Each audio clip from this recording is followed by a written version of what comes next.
വാർത്തയിലേക്ക്. പാലക്കാട് ചൂട് വർദ്ധിക്കുന്നതിനപ്പുറത്തേക്ക് തിരഞ്ഞെടുപ്പ് ചൂടും വർദ്ധിക്കുകയാണ്. പാലക്കാട് മണ്ഡലത്തിലെ തിരഞ്ഞെടുപ്പ് വിശേഷങ്ങളുമായി പാലക്കാട് ലോക്സഭാ മണ്ഡലം UDF സ്ഥാനാർത്ഥി VK ശ്രീകണ്ഠൻ MPയോടൊപ്പം UTV പ്രതിനിധി തയ്യാറാക്കിയ റിപ്പോർട്ടുകൾ.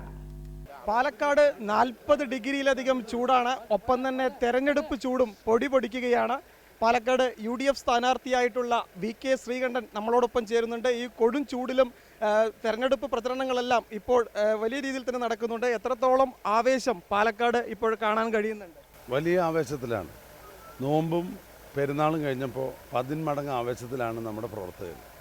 ഈ ചൂടൊന്നും ഞങ്ങൾക്ക് ഒരു പുത്തരിയല്ല. പാലക്കാട് ജനിച്ചു വളർന്ന ആളുകൾക്ക് അനുഭവിച്ചറിഞ്ഞ ചൂടാണ് ഇവിടെ ഉള്ളത്.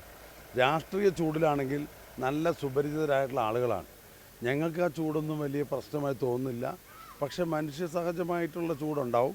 ഞങ്ങളൊരു 12 മണി വരെ പ്രചരണം നടത്തി 3 മണിക്ക് ശേഷം പ്രചരണം നടത്തിയാൽ മതിയെന്ന് പ്രവർത്തകരോട് ആഹ്വാനം ചെയ്തിട്ടുണ്ട്. കാരണം ഏതെങ്കിലും തരത്തിൽ സൂര്യാഘാതമോ എന്തെങ്കിലും പ്രയാസം ഉണ്ടാകരുത് കരുതി. അപ്പോൾ ഈ ഒരു മുന്നറിയിപ്പ് ഇവിടെ നിന്ന് പുറത്തു വന്ന സ്ഥാനാർത്ഥികൾക്ക് കൂടി നൽകാൻ ആഗ്രഹിക്കുകയാണ്. അവരൊന്ന് ശ്രദ്ധിക്കുന്നത് നല്ലതാണ്.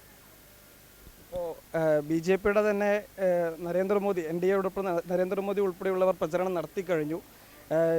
പോളിറ്റ് ബ്യൂറോ അംഗമായ വിജയരാഘവൻ്റെ സാന്നിധ്യം ഈ പറഞ്ഞ മണ്ഡലത്തിലുണ്ട്. രാഹുൽ ഗാന്ധി ഉൾപ്പെടെ മണ്ഡലത്തിൽ എത്തുന്നുണ്ട്. എത്രത്തോളം ആവേശം അല്ലെങ്കിൽ എത്രത്തോളം വോട്ടുകൾ ഈ തെരഞ്ഞെടുപ്പിൽ വർദ്ധിപ്പിക്കാൻ കഴിയും? കഴിഞ്ഞ പ്രാവശ്യം നരേന്ദ്രമോദി പാലക്കാട്ട് വന്ന് ഒരുപാട് വാഗ്ദാനങ്ങൾ നൽകിയിരുന്നു. 5 വർഷം മുമ്പ്. അദ്ദേഹം വീണ്ടും തിരഞ്ഞെടുക്കപ്പെടുകയാണെങ്കിൽ 50 രൂപയ്ക്ക് പെട്രോൾ കൊടുക്കും, 2 കോടി ചെറുപ്പക്കാർക്ക് തൊഴിലവസരം കൊടുക്കും, പാചക ഗ്യാസ് ഫ്രീ ആയിട്ട് കൊടുക്കും, 15 ലക്ഷം രൂപ വെച്ചിട്ട് ഓരോരുത്തരുടെ അക്കൗണ്ടിൽ ഇടുന്നൊക്കെ പറഞ്ഞിരുന്നു.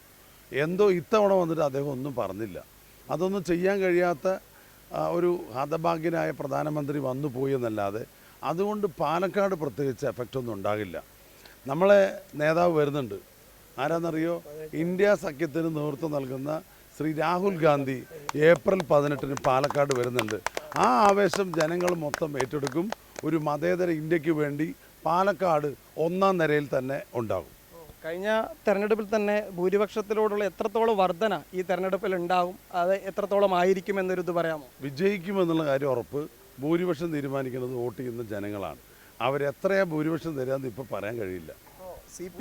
CPM ആയിക്കോട്ടെ BJP ആയിക്കോട്ടെ, ഈ പറഞ്ഞ പോലെ വികസനം മുരളിച്ച പ്രത്യേകിച്ച് മണ്ഡലത്തിൽ ഇപ്പോൾ ബസ് സ്റ്റാൻഡ് ഉൾപ്പെടെയുള്ളവ ഇപ്പോൾ എടുത്തു കാട്ടുന്നുണ്ടെങ്കിൽ പോലും അതിലൊന്നും ബസ് പ്രവേശിച്ചിട്ടില്ല എന്ന് വരെ എതിർ പാർട്ടിക്കാർ പറയുന്നത്. എത്രത്തോളം വികസനം പാലക്കാടിൽ ഈ 5 വർഷത്തിൽ നമുക്ക് എത്തിക്കാൻ കഴിഞ്ഞിട്ടുണ്ട്?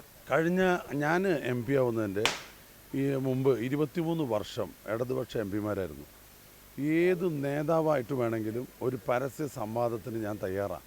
23 വർഷം വരാത്തത് അതിനേക്കാൾ എത്രയോ ഇരട്ടി പദ്ധതികൾ പാലക്കാട് 5 വർഷം കൊണ്ട് കൊണ്ടുവരാൻ കഴിഞ്ഞു എന്നുള്ളത് ഒരു വെല്ലുവിളിയായിട്ട് ഞാൻ ഉന്നയിക്കുകയാണ്. ആക്ഷേപങ്ങൾക്കുള്ള മറുപടി തരാം. ധൈര്യമുണ്ടെങ്കിൽ രേഖാമൂലം ഒരു സംവാദത്തിന് വരാൻ ഇടതുപക്ഷത്തെയും BJPയെയും ഞാൻ ക്ഷണിക്കുകയാണ്. ഇപ്പോൾ തുടക്കത്തിൽ നമുക്കറിയാം, ആദ്യം തന്നെ ഷാഫി ശ്രീകണ്ഠന് വേണ്ടി വോട്ട് ചോദിച്ചൊരു സമയമുണ്ടായിരുന്നു. ഇപ്പോൾ മണ്ഡലത്തിൽ ഷാഫി എന്ന MLA ഇപ്പോൾ ഇല്ല.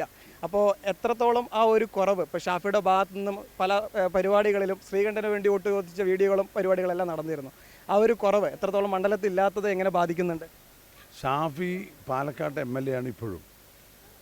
പാർട്ടി തീരുമാനിച്ച് വടകരയിലേക്ക് ലോക്സഭയിലേക്ക് മത്സരിക്കാൻ പോയതാണ്. ഷാഫിയുടെ ജന്മദേശം പാലക്കാടാണ്. ഷാഫിയുടെ ശരീരം അവിടെ പൂർണ്ണമായിട്ടുണ്ട്, മനസ്സ് ഞങ്ങളോടൊപ്പമുണ്ട്. അതുകൊണ്ട് യാതൊരു കുഴപ്പമില്ല.